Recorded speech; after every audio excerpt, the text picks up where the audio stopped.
Houston Philosophical Society at Rice University. At the opening of the Rice Institute in 1912, now Rice University, its first president, Edgar Odell Lovett, made clear its obligation to spread new learning in literature, science, and arts to the citizens of Houston, not just its enrolled students. That goal was extended in January 1920 when several faculty members organized the Houston Philosophical Society to bring together monthly faculty and civic leaders in science, medicine, the law, and humanistic disciplines for dinners and for lectures on the newest developments in those fields and others.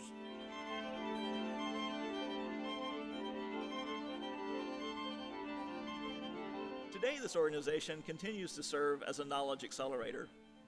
It brings the latest ideas and discoveries to an intellectually curious membership through the form of popular and accessible lectures. Since 1927, the Society has met at the Cohen House Faculty Club on the Rice University campus, and it still reaches out to the broader Houston community and its various academic institutions for new members who are excited about sharing innovative ideas across the spectrum of professions and learned disciplines.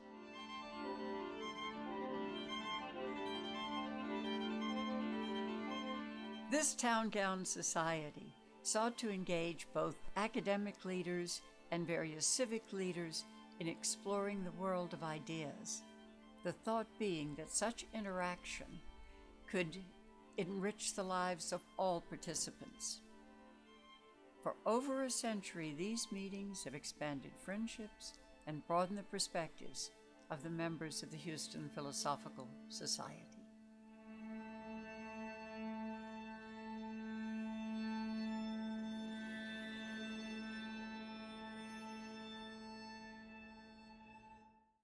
Super excited about our speakers tonight, Frank Blue and Alan Williams, both Rice alums from Lovett College. And I thought with far more people than I is going to actually introduce them officially, and that is our very own Jeffrey Brown of Howard Brown Architects, who's actually involved with the project that we're going to hear about today. Thank you.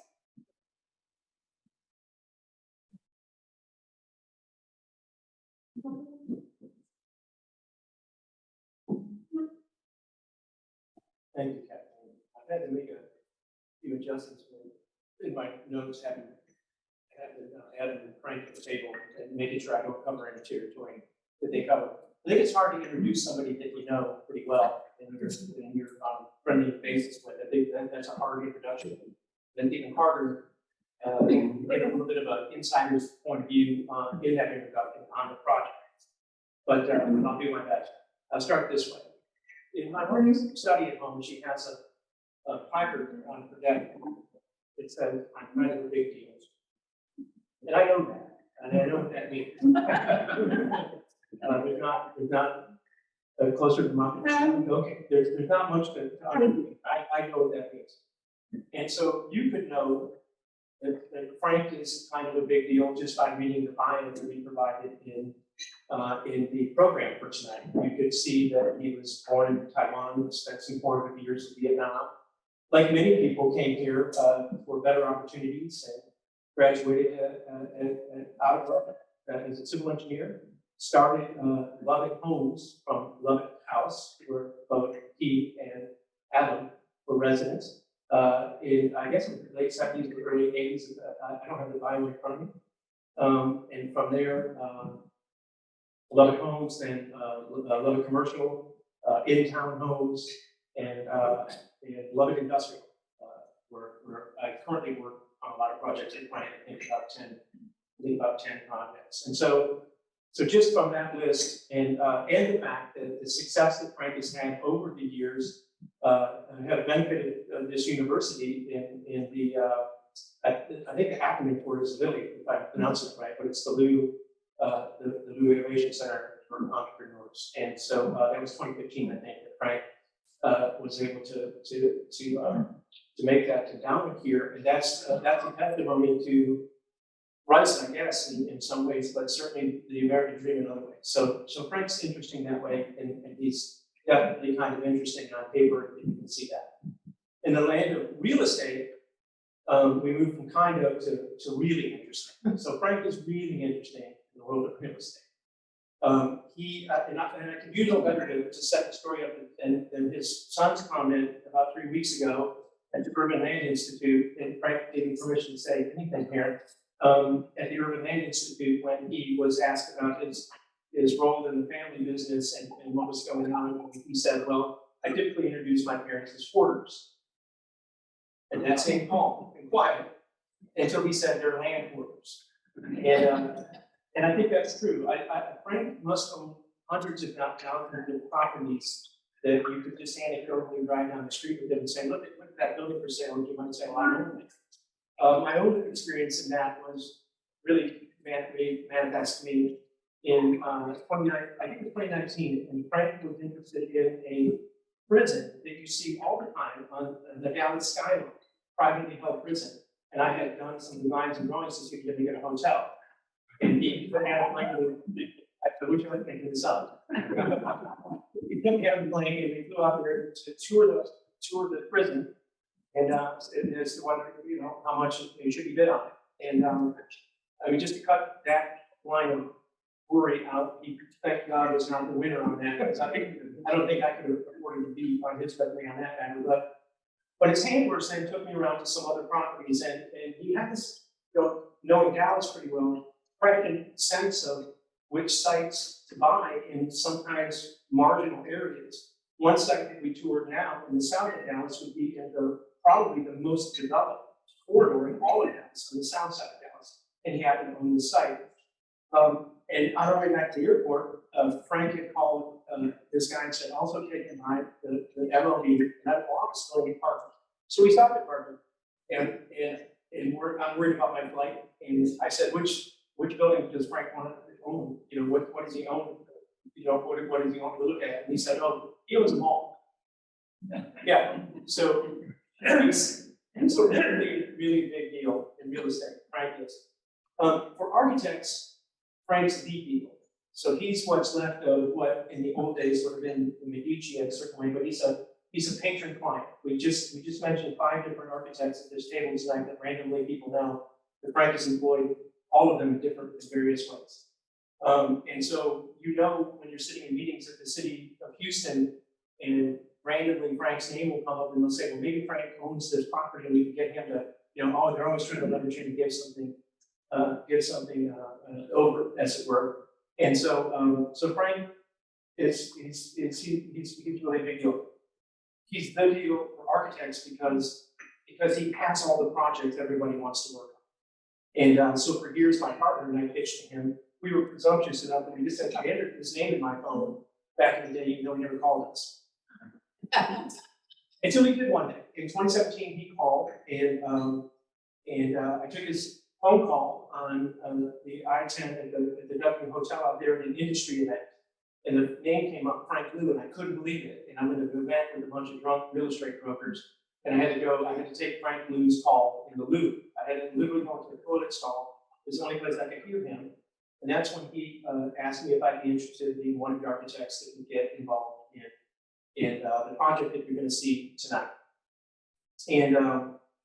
And so over the years, this site, and maybe Frank can give some detail on this, I'm trying not to overlap anything they're going to tell you, but this site has been for sale. The Parker Jordan site has been for sale several times, and we've been at least on 2 different teams. And it's sold, it must have sold 2015, 2016 when Frank ended up buying it. We were on a team, but obviously not Frank's team. And so I had forgotten about that project and let it go. And that night, it seems like we got a chance to get back at the project. So we met, we toured it. Frank and I agreed on fees the Christmas Eve. I think he would have taken it all the way to Christmas Eve, but I just gave in on a lot of stuff. and we got that deal done. And then when we were done, he said that he needed to be in about 90 days. And, I don't think many people are architects here, but in about 90 days, so that he would be eligible at that time to take a look at or consider historic tax credits. And so otherwise in March, we were to draw enough drawings that were viable to the extent the city of Houston would at least properly reject them, would count us as being in for permit. And so we started. in that 90 days, we took over some diagrams that a well-known architecture firm, OMA, who you'll hear a lot about tonight, had drawn, but had been off the project for a while. And we began to rationalize those, restudy things, and try to get enough drawings done and details done that we could get into this permit, and we got that. And so, right about in that zone, I would say it was March, April to May, or so. Frank's, well, let me back up and tell you that when OMA, well, yeah, I'll tell it in this story, in this order. Frank's son Kirby started to appear in more of the meetings and to take more of the lead role in the project. And it felt new to me because Frank has usually been the guy we worked with, and Kirby showed up. And about a month after that, Frank Jr. showed up, and he was more focused on the music venue side of it. He came in out of Los Angeles, and so the project took on this new dynamic that wanted it to be something very different and unique. At that point in time, Kirby was able to, given some previous experience, bring OMA back into the fold, and that's when we entered into collaboration with OMA for the next, I guess about 4 years, 3.5 years, to make this project happen. It's a very special project. I'll mention at this point that OMA is founded by an architect called Rem Koolhaas. So Rem Koolhaas is a Dutch architect, former, and for the architects, for those of you who are not architects, is a former film editor by background, and he is for the boomer generation bandwidth. He is the sort of wellspring for pretty much anybody who's well known in architecture at this point on the star architect spectrum. And he is certainly the most developed in the theory. And when he was teaching here, not long before OMA came into this project with us, when he was teaching here, he made some almost ontological observations about Houston. He said that Houston was a kind of terrifying beauty because it tore down anything that was older than 25 years old and replaced it with something new. And that, therefore, to him, Houston wasn't a place, it was a condition. And I thought to myself, well, we just hitched our horse to this guy on a building that we're not going to tear down. And so I thought it was going to be a rough ride. And I'll come back to that comment here in the end, and I promise you what is a relatively terse introduction here. And so that was important. At this point, it may make a lot of sense to introduce the other speaker tonight, Adam Williams. So Adam, in the truest sense of the word, it was a factotum on this project. Otherwise said, Adam was in every meeting, on every subject, no matter what the subject matter was, in every way, and in every way, shape, or form, and all the way through the project. I've never really seen anything like it in the past. And so I think Adam's also going to present, and he'll have some insight. And again, I hope I don't give away anything or we overlap too much, or just a few comments I have left here to make about introducing the project from the insider point of view. So Adam was a special part of it. He led the hardest part of it, really, which was getting the federal tax credits actually done. So once we investigated those tax credits, getting them done was rough. Very Kafka-esque, I would say. Meetings I would never want to go in again because I ran out of swear words because I did that. Just a crazy process. Okay, so just a few things in my 33 years of being an architect that Adam I don't think is going to talk about that were new to me in this project. So when we started with Frank and asked Kirby and the OMA team and everybody came in, we were trying to find ways to gauge how big the holes you're going to see. So every other play made for this site tore the building down. And I'm going to come back to that too, and didn't deal with the existing building. To deal with it, you had to get light down to the ground floor in great, big, gigantic floor plates. And you're going to see something amazing here architecturally when you see what happened. To make that happen in a way that the spans could be made, for the first time ever in my life, we used what was called carbon fiber tape on the underside of the slabs to make the slabs strong enough that they could hold the cantilever close enough to the stairs, but keep the holes open wide enough just simply put for the light. And as an architect, I'm always hesitant to be the first. I'd never heard of it, so I don't want to be the first person to ever seal something like with my seal or carbon fiber tape because I usually you're the last. And so, but it works. and you can go there and it's pretty cool, but it was terrifying.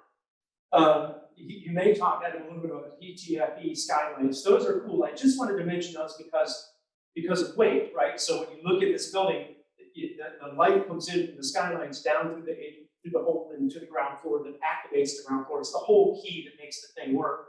But the PTFE is really a plastic envelope pillow with air in it and acting as a skylight. It's 1/10 of the weight of glass. Otherwise, we could not have had skylights. So, and it's a NASA product, right? It's NASA research. So I thought that was kind of cool. Something that my sustainability team that worked with Kirby on this one pointed out to me was a hydrofloat. You won't see that, but there's a fitment that modulates and vibrates at a certain frequency irregularly that knocks the minerals out of the water at the source, and it saves about 6.5 million gallons of water. So I wanted to point those three things out to you because hopefully Adam doesn't talk to that level of detail. He showed you the beautiful stuff, but there's a lot of stuff in this project that makes it really cool. I think the coolest thing was that if you ever watched the city of Houston try to get anything done, if you just contemplate getting anything done, it's the definition of bureaucracy. But strangely, the Bagby Street improvements somehow moved up and faster. And if you've driven up and down Bagby Street, and they became coterminous with the opening of this project. So that whole ensemble of things is something you might not notice, but the improvement in downtown, this was a seed germ, I think, for all of that. So let's bring it back to getting Frank and Adam up here. So two things are important to, at least I think about this project. And one of them is that it didn't have to be this way. That's to say, at least 3 times. One in the evening, one just past lunch, and one at the Union Restaurant in Washington. And I think other times, just Frank and I got together in the middle of thousands of people working on this project and drawing and detailing and trying to get it under construction. And study through drawings I would make and Frank running numbers. That the best thing to do with this site, in terms of maximum extraction of capital, is to wreck the building down and build condos and work, live, play tropes and all kinds of things on the site.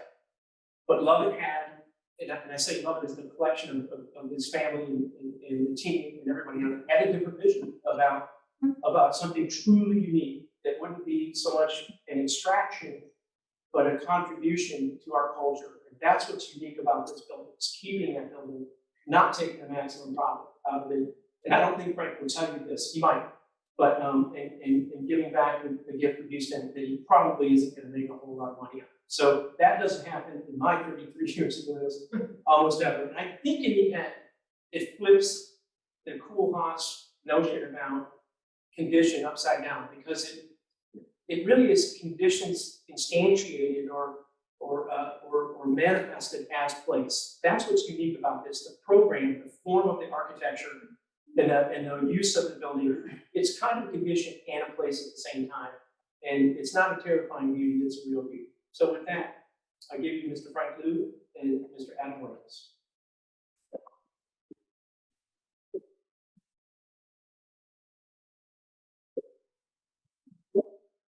So can you all hear me?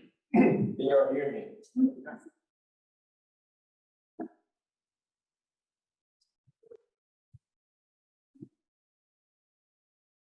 Well, I don't do this very often, and since I don't do this very often, very few people will introduce me. But that was the most amazing introduction. The longest introduction I've ever gotten. Okay. First of all, I want to correct a few things. And he mentioned I'm a hoarder of real estate properties. Maybe I own a couple pieces of properties here and there, but I'm nowhere close to what he just describing. And secondly, you talk about all these things, but never said, hey, Franklin's really handsome and very smart and everything like that. All you talk about an order of real estate. I also want to manage y'all's expectation because my wife said I'm socially awkward. So especially when I get to speak in front of people, I'm even more socially awkward. So I'm going to, well, the reason why I said that is the last time I gave a talk was this past February, gave a talk at the Rice joke school. And afterwards, I have a Rice intern, 20-year-old kid that also attended the park. And a few days later, when he saw me, he said, "Right, some of the remarks you made were just not." I said, "Well, you know, we worry too much about PC at my age. I don't give it." Anyway,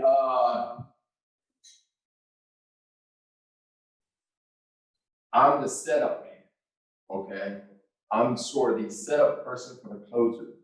So if y'all think my talk is boring or whatever, please don't leave, because we save the best for last. So Adam is going to be to close the deal for us. And last thing is I am going to, Kathleen asked me, what do you want to talk about? And I asked her, what do you want me to say? She said, well, you say whatever you want to say. Since there's a lot of white people here, so I'm going to take a little bit different twist to it. So I'm going to talk a little bit about my personal history, because Adam's going to talk a lot about business and all the other stuff. So in the first picture, it's a little bit, if you guys are concerned with seeing ugly things, don't look at the second picture. You're going to see some of the bad stuff. Next. I wasn't born with a silver spoon. See the ugly kid on the right-hand side? See this ugly kid right here? That's me. So even my own parents discriminated against me. Anything that happened, they just spanked me first, and then you figure out who was the one that caused out that trouble. So I was born in Taiwan by both my parents, both sets of grandparents escaped communism in 1948, 49, and moved to Taiwan. In 1960, my whole family moved to Saigon, Vietnam. Tet Offensive, 1968. Most of you youngsters probably never heard of Tet Offensive ever before, but I was there doing Tet Offensive, and that Tet Offensive changed many people's lives, including mine. And I left Vietnam to come to the U.S., and parents assisted me until the fall of Saigon. Next. So my first my first business venture, I had a paper out of Charleston, West Virginia. It's number 73. I was the first home building exposure warden for a custom home builder. My name is James Poe. Graduated from Robert E. Lee High School here in Houston. In 1974, I started attending Rice University. I met my future partner during freshman orientation week. We said, this is what we're going to do. And we ended up doing what we said we we're going to do in August of 1974. 1975 was a very important year. I got my real estate license. And also, I worked 3 jobs that summer, working at a Stoker's Hotel, Red Lobster, and also Dollar Rent-A-Car at the corner of Fannin and Elgin. So I saved about a couple $1,000 along with my savings with the paper route. And I figured out, wow, that's a really difficult way to make money. You know, you work all these hours and all that stuff. So I went to, so I looked it up in the newspaper, Houston Post, business opportunities, and make money fast, whatever. I was stupid enough to call one of those ads. And this guy convinced me to buy a 2 vending machine. And he said he doesn't accept checks. So I went to Grace Southern Bank and got a cashier check for $595 times 2, so $1190. I gave him the cashier check. After I gave him the cashier check, he's nowhere to be found. And the Rice University is a terrible school. It doesn't teach you shouldn't trust everything that people tell you. So I was really, really upset after a month. Kept calling him. He just never responded. So I decided Marvin Zimmer from PBL audit. So I just tried to call Marvin Zimmer. And you know what?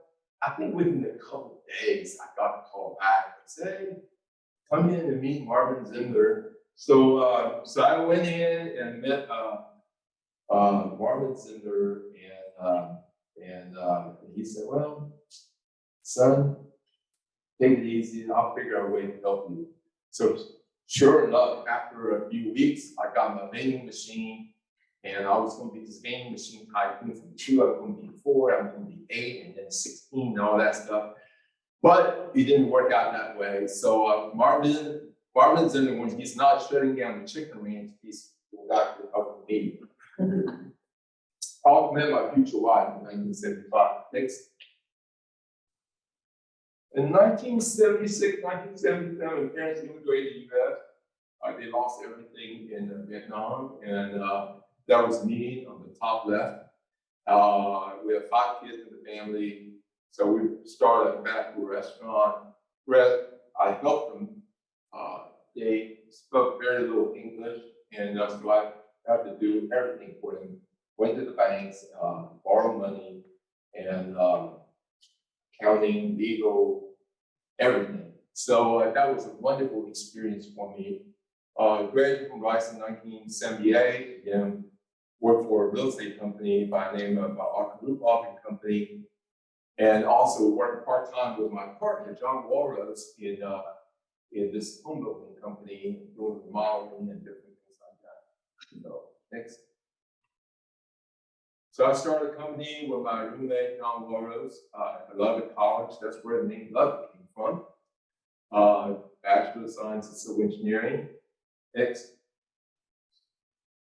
So I'm going to give you a background on all the different projects that we do. We're Lovett Residential. We do a lot of urban, high-density townhouses close to town. This happens to be downtown Fort Worth. It's very different communities in Dallas, Houston, Austin. Next. Many of these different projects everywhere. The top right is the development that we bought 455 lots in a twice foreclosed subdivision in Austin. Our timing was just perfect. Everything worked out. Next. In 1995, I started Lovett Commercial, and I did my first shopping center in the Galleria area. And the shopping is very small, only about 12,500 square feet. And my partner, John Warren, and I built it. We were the GC and also the developer. I still remember I built the whole thing with concrete, shell building, everything for $32 a square foot. That same building will cost about $200 a square foot today. It's incredible rundown construction. So we basically buy a lot of junky properties and figure out a way to make it look interesting. And in 2015, we were one of the largest Walmart developers. We were the largest Walmart developers in the whole country. And we had about 10 of these Walmarts going on at the same time. We also did a bunch of Walgreens and CVS building suit, about more than 40 of those. We also did the Baker Ripley's headquarters building over at Adam was the architect on that, working for Gensler at that time. Thanks. We're involved in quite a few of these historic adaptive use redevelopment, the CVS building. It was this building was the Houston Post newspaper building. It was a former governor, William Hobby, and also his wife, Evita, who was the first secretary of Health and Human Services. This was their office at the old Houston Post newspaper. And I first bought it, one of the things that I tell people all the time, I'm the luckiest person to be in business. When I bought this, I was going to tear it down. That building, it was just not very good. But after a couple of years, the more time I driven by the room, I said, that thing started growing, And so I decided to keep it. At the end of the day, I would have made a lot more money tearing it down. but I'm happy I did it because we're officing on the second floor right now.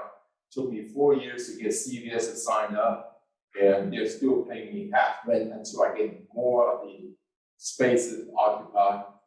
Things. This is we're very involved in the Washington border, Washington, Sawyer Yards. This is a building actually Adam designed too. By the way, he's brilliant. You know, vice architect is incredible. I mean, incredible architecture school. And not only he's brilliant, he's also very articulate. So that's why I have him. Because when Kathleen told me to come to speak, I said, man, my God, what am I going to talk about? I said, I got Adam. Okay. Next.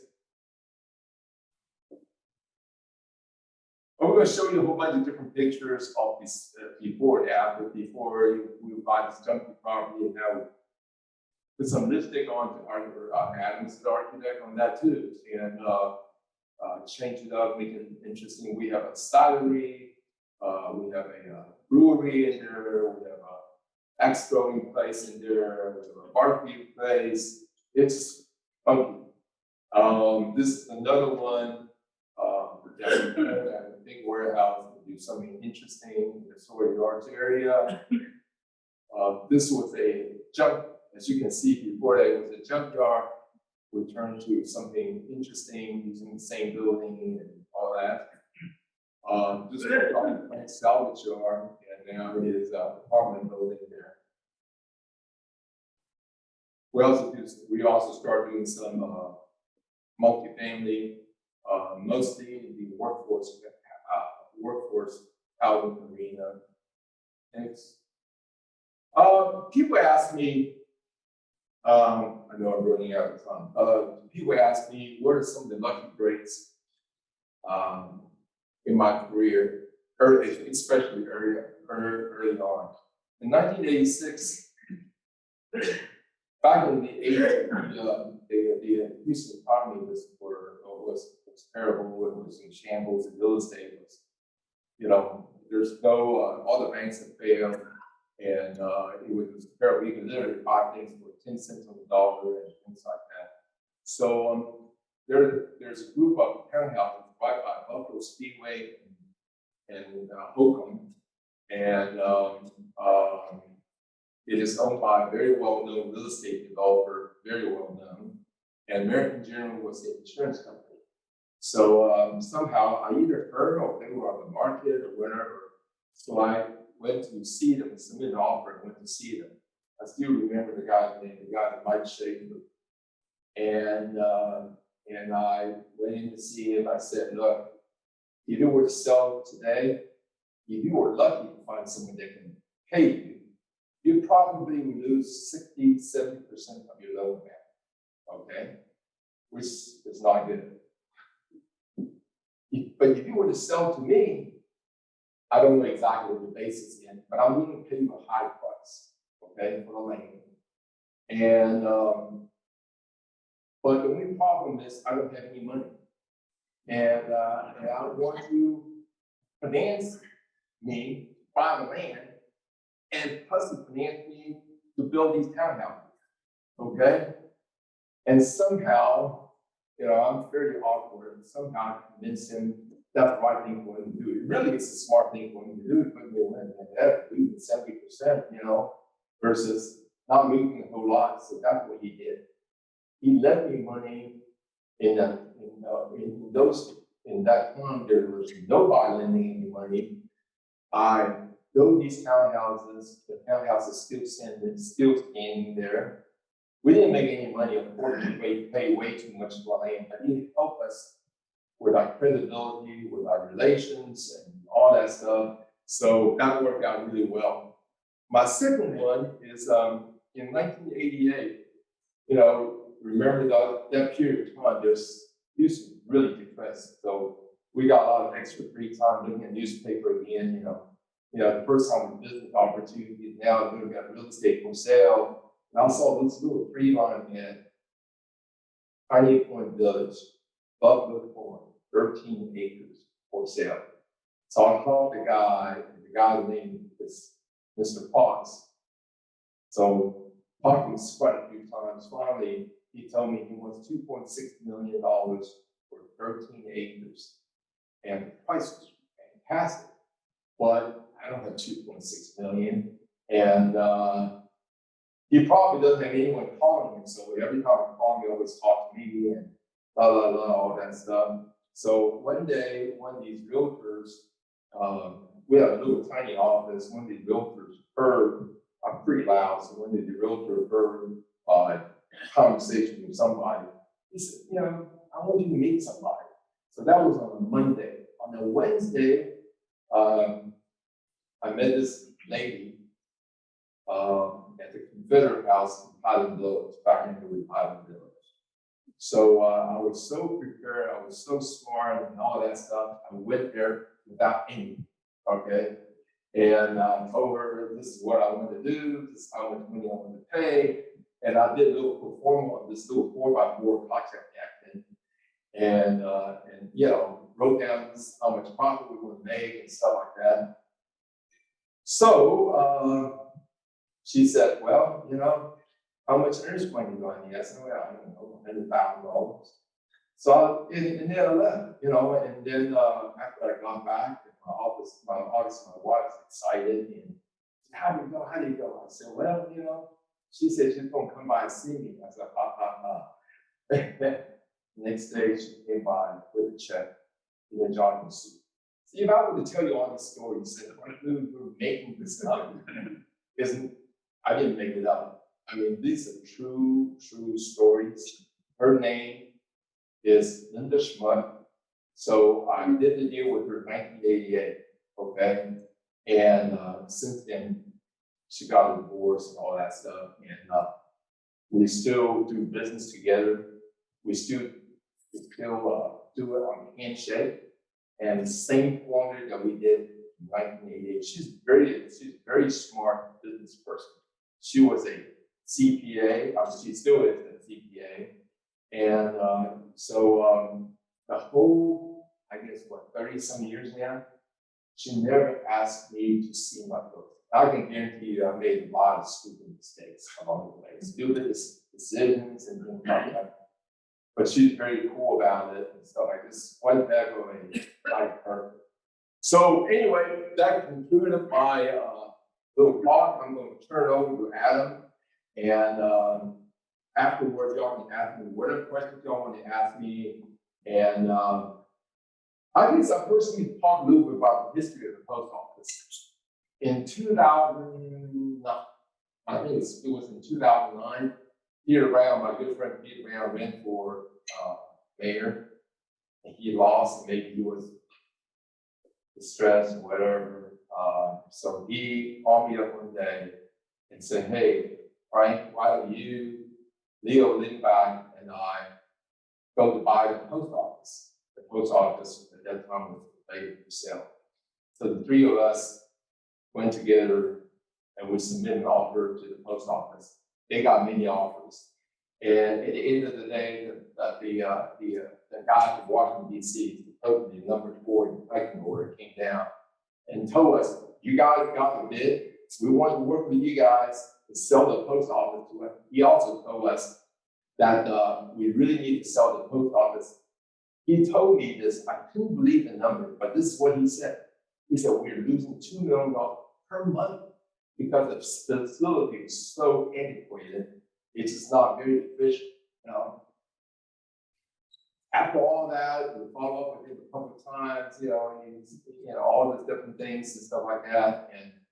And after a couple of months, we don't hear anything from him. So that was it. And then in 2012 or something like that, it came back on the market. I think at that time, the oil market was really good. So I said, man, I can't afford to compete against all these guys, all this money and stuff like that. So I didn't bid on it. Third time it came back in 2015, that we probably pay way too much, but this is something interesting to do. You know, it was really interesting. I was talking to Jeff Brown's wife about 3 months or so ago. I was talking to a group of real estate people. They all these real estate people, they always want to know how much money you made, you know, all the finances and different things like that. So I basically said that I told him all the finances and all the numbers and they all said, dude, going in, it's not going to be a financial success, okay? And they asked me, right after I said that, I said the following sentence. I said, even though it is probably not the best thing that I've done in my life financially, but I'm so happy that I did. It is something really different. It is, I'm going to answer this question first. I know some of you will ask this question because for the most part, most people think the post office is pretty boring looking building out there, right? See people nodding their head, thank you very much for nodding your head, make me feel really good, And why did you want to preserve the building? When we're bidding on it, I kept on going up to the roof, see this incredibly huge roof. The roof is 5+ acres. And I just keep on thinking about, wow. And the skyline, if y'all been to the post office, get on the roof, especially on midnight like tonight, the views, the downtown views is incredible, the best in Houston, in my opinion. And I just couldn't understand why anyone wanted to demolish such a strong concrete building, especially the possibility of creating 5+ acre rooftop park and farm. Because it'll be very, very difficult to repeat this ever again in any downtown, any major metropolitan areas. Unless you have so much money, you don't have anything to do but to do something like that. But even try to assemble to try to land that large in downtown, it's just difficult. So that is probably the main reason we decided to keep the building. We went through quite a few architects and went through all kinds of iterations, like demolishing the building, cutting the hole, doing drive-through lane, and will probably remember that. We probably got 500 site plans for all different architects and things like that. And I think we made the right decision. I think this would be something that would be truly unique. If I were to demolish it, with 5 office towers on it, then it would just look like it's just a typical development. We want to do something that's a little bit different. And lastly, I want to thank Jeffrey Brown because I went to him and said, hey, not making any money on this deal. You got to cut your fees. Yeah. It's a true story. And he did cut his fees.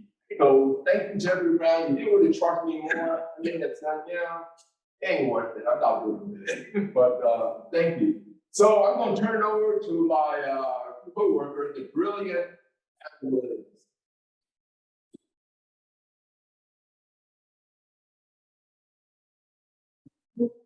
Happy to be here tonight. It's always very exciting and special to share something that you've devoted a significant chunk of your life to last couple of years. Something Jeffrey said really resonated with me, and the idea of Houston being a condition versus a typical place-based. And I grew up in a small town in Pennsylvania, came down to Rice for school, and Houston was my first big city. I was amazed. I'm like, this is fantastic, right? And I remember walking downtown, taking photographs of things under construction, right next to things being demolished. Sidewalks that ended right next to a brand new light rail train. And it was kind of mystifying because I'm like, this isn't like New York or Boston, which I was used to. And it presented Houston in a very intriguing way to me. And so, having this opportunity to come back after school and actually work where I live and, share that vision for Houston of placemaking, but also embracing the fact that it is kind of transitory and changing and that the culture is as much a part of the city as the architecture is. And so I would actually like to first start with a quick video. This is a design interview by Jason Long. I think we probably never really faced the project exactly like this. Looking at an existing building of this scale really on the edge of downtown in you could say, a pocket of the city that's a bit of a missing link. For the most part, it was a huge warehouse space where mail was sorted behind the scenes. And so bringing that missing link into a different kind of life, I think, and using it to connect the city in new ways is something that we're often doing, but rarely with the kind of different layers that you get in this project.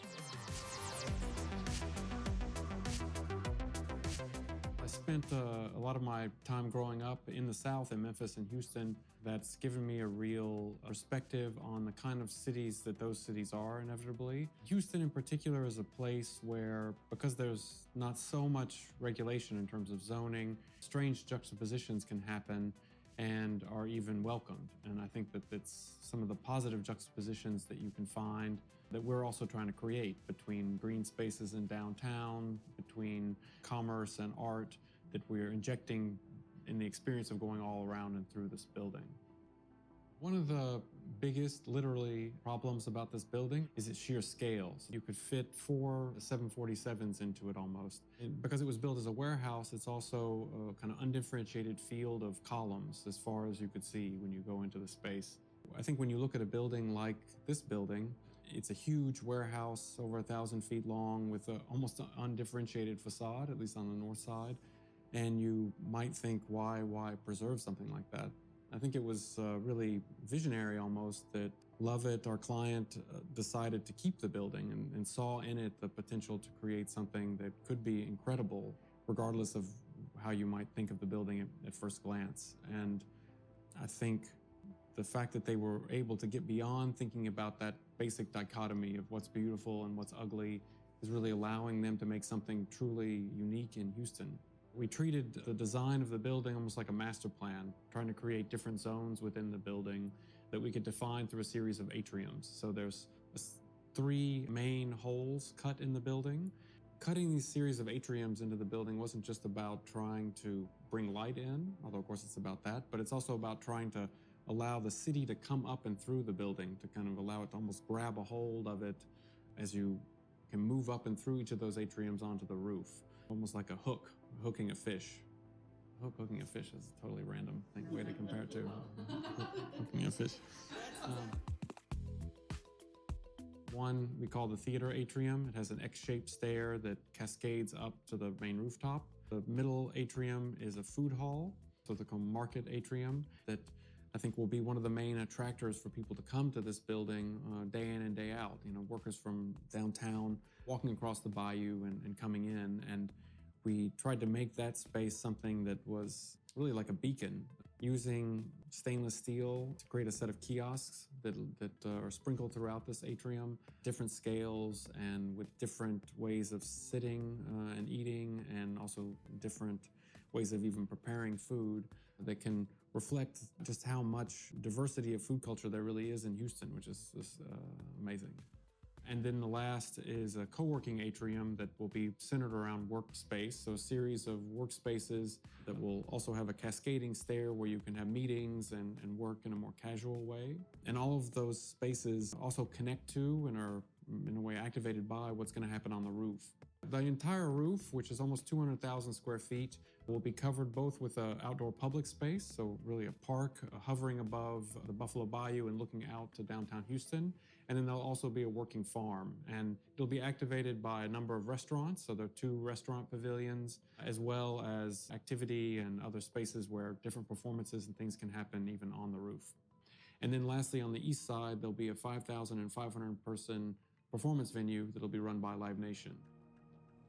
In fact, when we came to do the performance venue for Live Nation, we were in a way thought it was really resonant that the same architect had done the Astrodome, where so many different sports events but also concerts had taken place, and that now we were trying to make a similar place for things to happen in this building that he had also done. For the performance venue, we wanted to allow you to have different ways of experiencing the main event. So not just being in the main space, but also finding other pockets of space where you could drop back and experience it in a different way.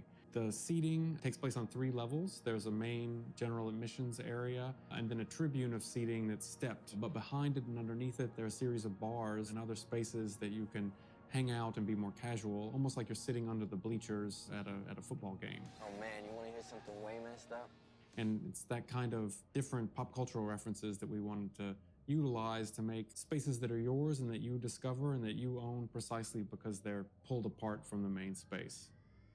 You know, we're approaching the point at which this building will finally open, and the initial things we all sketched out with what could happen to the building are really starting to come together. But also one of the most exciting things is the whole site can have such a future. I think that there are incredible things that can still happen and will still happen all around the building.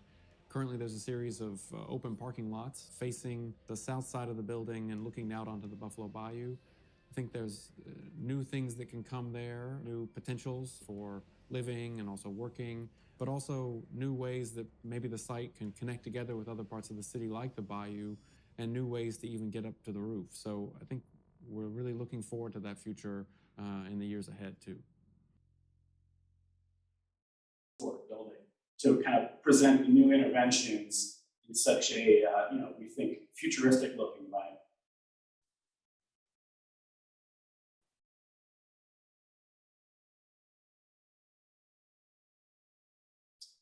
So then when you get up on the second floor, part of the working with the Historic Commission and the National Park Service is, well, they say, well, it was a warehouse. So if you go in there today, it should still feel like a warehouse. Well, that doesn't work for office space, right?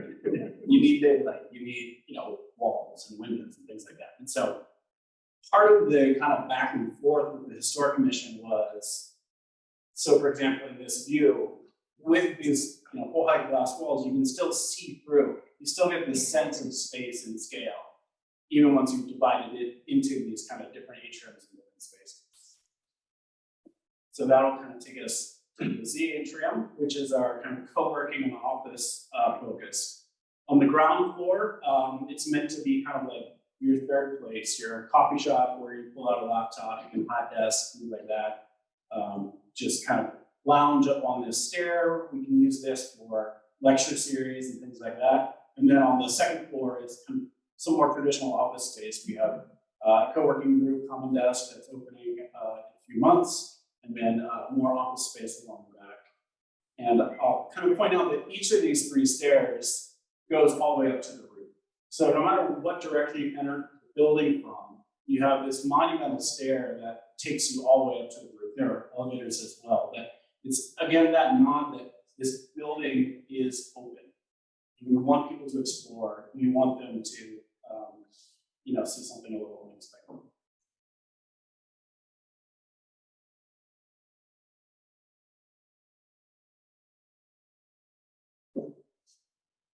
One thing that the Historic Commission was very sensitive to was when you introduce a new element like this stair that is in a very different style, very modern design, the way that it interacts with the historic portion of the building. So for example, this photo here, you notice the entire stair is actually hung from these columns that go all the way up to the new ceiling. And we've kind of reduced where it actually touches down on the floor. So it has a very light footprint. So in a way, it's kind of showcasing what was historic and then what's new in a very clear way that kind of the average person could understand that it's been inserted into a historic landmark building. So on the roof, again, in a way to mitigate the lack of light in the office space, we have dozens of these walkable skylights. These are actually the largest walkable skylights in the country. And so, from below, it's frosted glass, but you always get this sense that there's something happening. Even if I'm just sitting at my desk in my office space, I know there's life going on out around me. I know that you're part of the city and connected.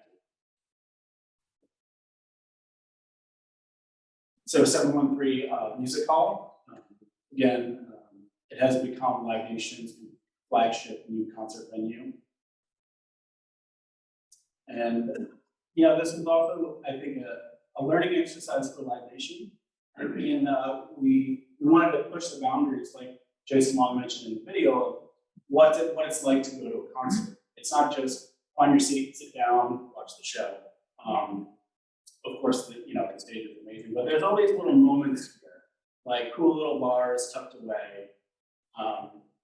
This is actually where these lights are. This is a historic element of the building. We call them lovingly the spy tunnels. They were supervisor tunnels that the postal worker management would walk through and check on whoever was working on the floor. So, turning that into a feature for the lobby here, and just really using these kind of industrial materials, but in a very refined way, which OMA is very adept at. They did a very interesting job here in taking kind of a simple palette, polycarbonate, a bold color, but making something very unique. Playing a lot with light and reflectivity, which when you're at a show and you have all these different kind of lights and effects, it's surrounding you. It's not just what's happening on stage, but it's the entire environment that you're in. So you never really lose that sense of performance and excitement like you would if you just left the show to go get a drink or go to get a smoke and come back in. It's an all immersive experience, which I think is something we also kind of learned from hosting the Day for Night Music Festival, which we actually hosted for 2 years in the building before any construction started. That kind of the idea of the immersive art experience, which was at the time kind of a new trend, and kind of seeing how the influences from Day for Night could translate to go from a conditional temporary event into a permanent place that takes cues from that.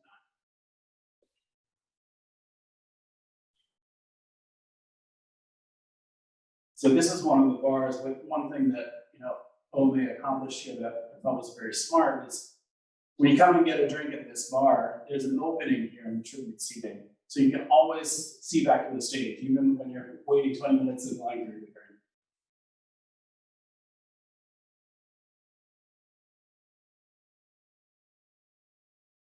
And then, of course, sky on the roof here. As Frank mentioned, it's over 5 acres. There's a fully functional organic farm, rooftop restaurants, and lots of different programming here.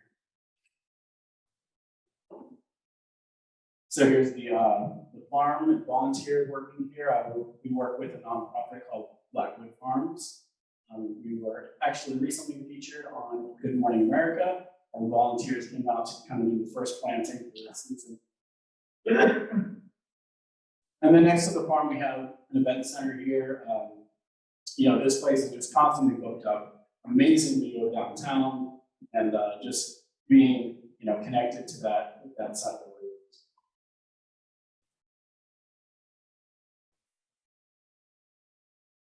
One thing that we looked at for kind of inspiration for the roof is the building itself is so rigid and kind of tough and gritty and hard and concrete. And we were inspired in some ways by South American modernists, where that contrast was also there. These kind of brutalist modern buildings set in this lush, jungle, tropical landscape. And so, some of the form and the shapes here softening up the roof space as a contrast to what's happening inside the building. It's crazy. Every time we host an event, we're kind of like crossing our fingers, like, oh, I hope people show up, right? I hope they saw the Facebook post about it. We hosted yoga the first time. Over 500 people showed up for yoga. Took over the entire rooftop, and it just amazed me. I'm like, you can't even find a spot. And so they've got the instructors, and then they had speakers all around. And what this showed to me is Houston is craving this kind of space, a place where you can just exist with your neighbors or meet people with a low pressure kind of engagement. It's like, yeah, just come up for yoga. It's free or it's donation based, and suddenly 500 people show up. I just find that very, very encouraging. And so even the attention to the restrooms on the roof. This is an interesting ceiling system. It almost feels like it's open to the sky, kind of like inspired by these like classic old resort type of timeline. Will point out, Jeffrey kind of touched on this a little bit. We are proud to be a LEED Gold building, and lots of the kind of environmental impact and savings here. the biggest one just being simply reusing an existing building. There's so much embodied carbon into this giant concrete building that just reusing it, you're already like head and shoulders above the best sustainable new construction. So the adaptive reuse, innovative materials, especially things like saving on structure, like the carbon fiber and the ECFD, all contribute to what we think is a pretty environmentally responsible way to use the site. So now I'll go through kind of the history of this site. I hope we still have some time. We're kind of wrapping up. So this was the historic Barbara Jordan post office. It actually wasn't dedicated to her name until the 80s. But even before that, this was the site of Houston's Grand Central Station. And so it's such a shame that this Art Deco building was torn down. But it was, so you're looking at here, so basically this location is where now the new building is, but the rail line still runs along here and then Buffalo Bayou in front. In 1936, so there was a slight period of overlap where Grand Central Station and the Parcel Post building existed in the mid-30s.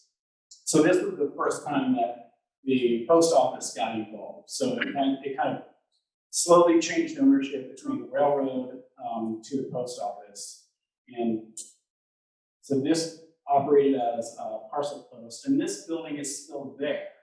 And it's encapsulated within what was the 1960 modern version of the expansion. And yeah, you can kind of see it here. So in the 1960 version, basically they knocked down that Art Deco beautiful building and built this. But the original Parcel Post building was right here. And you can see some of the original window openings in there. So here's a photo of those spy tunnels we keep mentioning.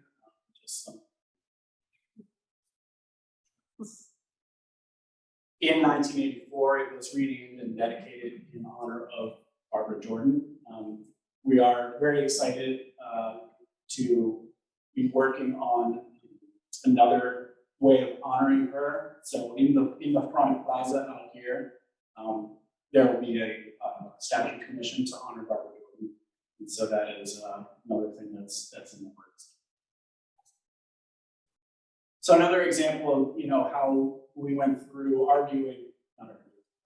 having discussions with the Historic Commission and the National Park Service. This is an example of kind of reinterpreting the spirit of the original building. So this was the public-facing teller line, and in its iteration now, it's a new kind of reception desk, but keeping in that kind of same linear aspect of it. You can see again.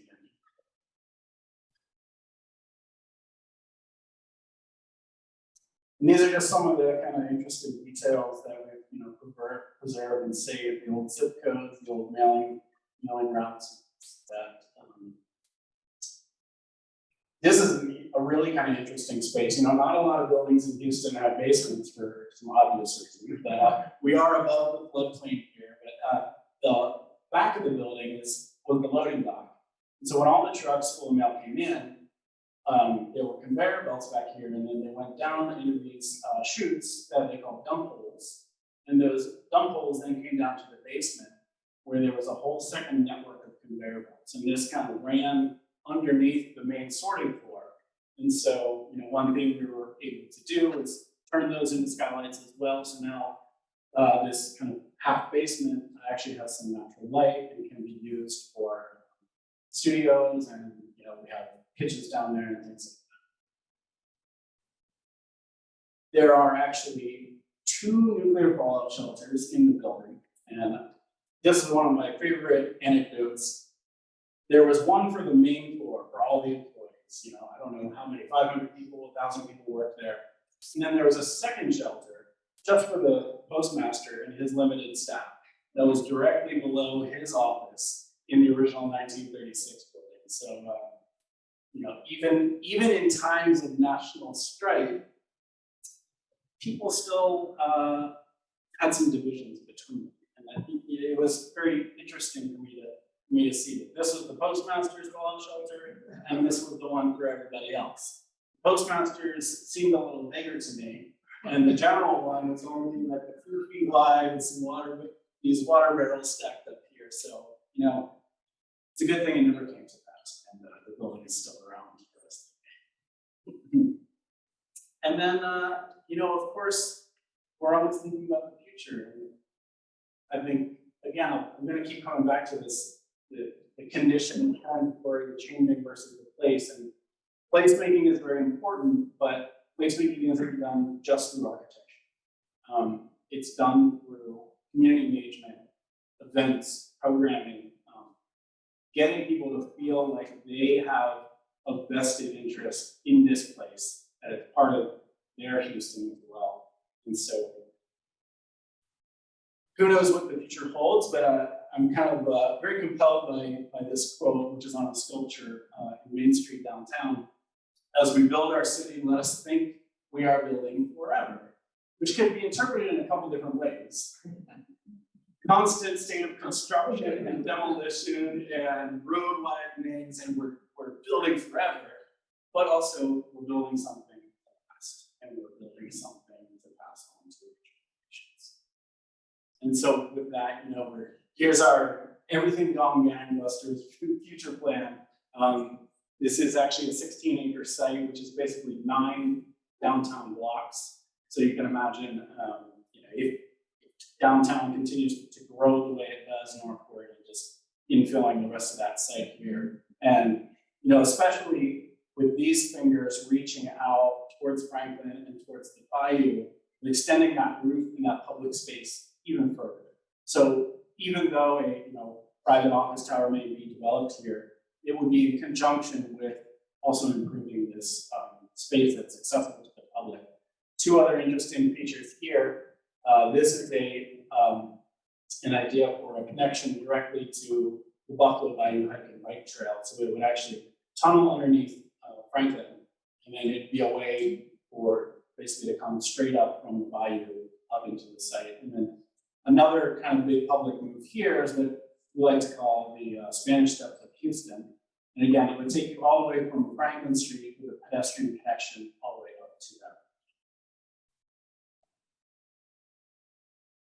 So these were just some other conceptual potential tower options that we've been looking at on the site here.